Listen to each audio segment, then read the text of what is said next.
Hey, everybody. I just wanted to share a few words with you regarding the final portfolio assignment. So I'm going to share my screen and not that one, this one. So here we are in the final portfolio and reflective writing.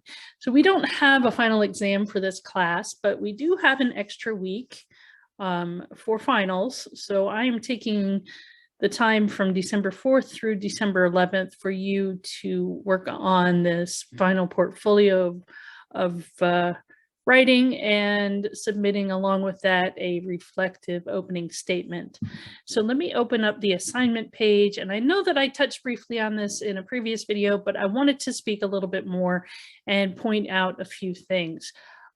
So there are two parts to this assignment. The first part is writing a reflective opening statement letter, and that should be about 1 to 2 pages. And it's a very informal thing. It's not going to be like an academic essay. It's not anything that you have to put a lot of thought in. You have to put a lot of thought, but hopefully not a lot of effort into it, because it really is just you reflecting back through these past 7 weeks on what you have done, how you started out, and how you've ended the semester. So I want to point out a few things in our e-textbook. In chapter 13, particularly section 13.2, they suggest using the course learning outcomes to self-assess your writing. And I think that's a wonderful thing. It not only helps you to assess the course, making sure that we have achieved those learning outcomes, but also how to assess your own effort in meeting those learning outcomes. So that said, I will take you to the syllabus page. If you go to the syllabus page and you click on course overview, you will scroll down a little bit until you come to the course learning outcomes. Now, these are actually new outcomes that the department just recently adapted. So let me go through them and talk a little bit about them. So the first one is analyze rhetorical situations by examining audience, purpose, and context. And hopefully you have done this in each of the major writing assignments. Remember, we started with the rhetorical analysis, then we had a synthesis essay, which was kind of like a mini argumentative essay, building into the longer research argumentative essay project. And now here we are with the ending of that, and putting together a portfolio and reflecting on how you have grown as a writer. So analyze rhetorical situations. Yes, you've done that. Compose multiple genres for a variety of audiences and purposes, using sources as a foundation for writing in most projects, and adopting appropriate composing processes and conventions. The next is use inquiry-based research practices to identify potential gaps, conflicts, or new ideas in an existing conversation about a topic. So ideally, when you approach the synthesis essay, you chose a topic that you thought needed to have some new ideas or maybe some gaps of knowledge or some conflicts within it. And you wrote about that, and then you built upon that research in your research argumentative essay. So you're adding to the conversation that's been taking place.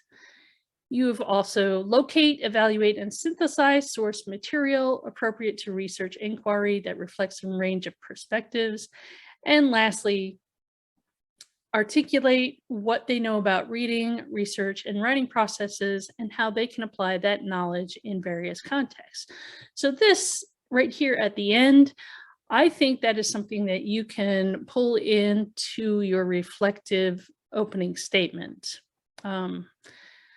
We have had smaller stakes assignments, and because of the short period of time that we're together, the short 7 weeks that we're together, I couldn't give you as many of those lower stakes assignments as I would like to, but hopefully you've had the opportunity to do both peer and self-reflection, peer and not analysis, self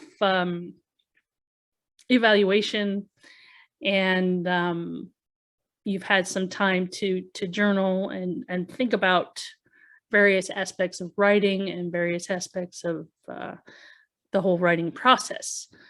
So that is the course learning outcomes. So let me go back to that final assignment and just touch on a few things here. So I've talked about the reflective opening statement.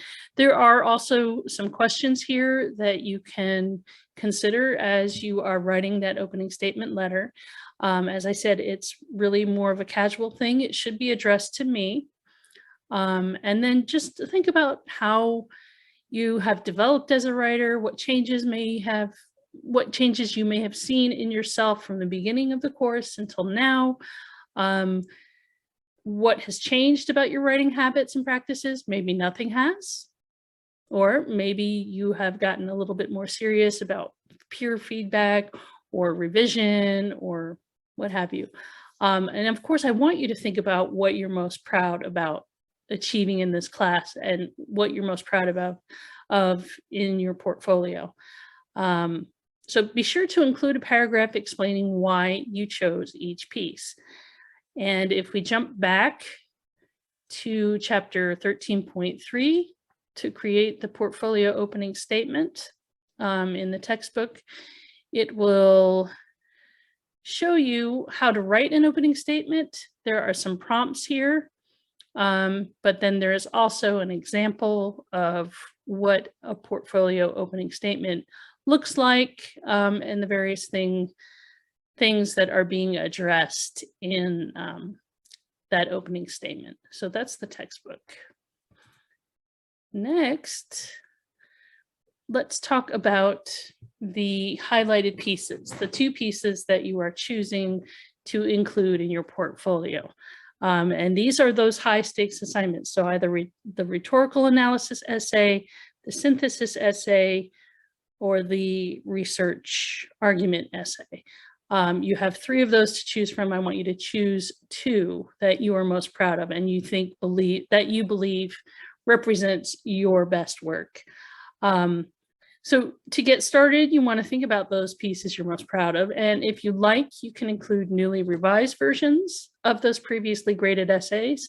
That does not mean I'm going to go back and change your previous grade, but if you feel like it's improved, then of course I'm going to take that into account when it comes to calculating your final grade. There are some formatting guidelines. I am going to be a bit particular about this. I don't want you to be submitting multiple documents. So I don't want you to be just dropping, copies of documents that you have written before. I need you to create a new document. It's either, docx, PDF, what have you, but it needs to be a new document. And that document will include your reflective opening statement letter and your 2 highlighted pieces. So that means you're going to have to copy and paste those previous documents into your portfolio document. I want your MLA heading to appear on the first page of the portfolio, just like you do with each of your written assignments. That heading has your name, my name, the course name, and the date, right?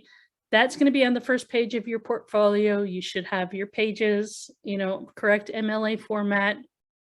Nothing has changed there, right? But the title for your portfolio should be Final Portfolio, then a colon, and then your full name, okay? Then under that, you're going to start your reflective letter. Dear Professor Malott, blah, blah, blah, whatever it is, right? 1 to 2 pages. And then for each of the highlighted pieces that you're including, I want those to start on a new page. So if you write a 1.5 page letter, you're going to go onto page 3 and you're going to copy and paste your first document. And then if that document is 5 pages, 5.5 pages, then you're going to go to page whatever, right? Start on a new page and copy your second document. I want each piece to start on a new page, so it's not all this stuff that's flowing together. And yes, you can include the headings, your heading if you want to. That doesn't matter. It's up to you. So last thing, be sure that you're using correct MLA formatting with the 12-point font. I thought I changed that. Double spacing and 1-inch margins. And then you'll need to take some final important steps as you look over your portfolio. Carefully proofread your work that you want to submit, review your opening statement, and make sure it meets the guidelines and that you've proofread that carefully. Format the portfolio according to MLA, as well as the guidelines that I have provided for you above. And then pay attention to details such as headings, page numbers, citations, as you finalize your formatting. And lastly, you're going to submit your portfolio by the final due date, which is Wednesday, December 8th. That said, stop sharing my screen here. That said, I know that some of you, because of the hectic pace of this course, are a little bit behind. I will accept late work up through December 11th. Up through December 11th. Anything that you try to submit afterwards, I'm not going to look at it. I'm not going to grade it. It will have that 0 in the grade book. But if I receive it before December 11th, or at the end of the day, December 11th, if I receive it by then, I will take a look at it. I will grade it. You'll at least get some credit for work that was done, even if it was submitted late. There's no questions asked. Submit it, get something to me, and you better your chances of passing the class. Remember that you have to pass this class with a C-. And I'm not exactly sure where everybody stands. We have some people, I think, that are doing super well, and others who are just really struggling to keep up. So please, please, please, if you want a chance to pass this class, get that late work in. I will take a look at it, and I will be accepting that up through December 11th, okay? That said, it has been a crazy, wild ride. I told you at the beginning that it would be a hectic pace, and that for some of you, it's probably not been the best ride. For others of you, you've done spectacularly well. Giving, we asked a lot of work in a short amount of time. You have a semester, 15 weeks worth of work crammed into 7 weeks. And that is a really hard thing for even the best of students. So I commend you for hanging in there and getting the work done and doing really, really good work. Some of you have really pleased me. So I'm really happy that you've stuck with it and that you've done really great work. And I know that it's probably been frustrating at times, and you have probably felt at times wanting to give up. So thank you for hanging in there, and hopefully we will our paths will cross again, but if not, best of luck with the rest of your classes and with the rest of your academic careers. Take care, everybody, and have a wonderful winter break. Bye-bye.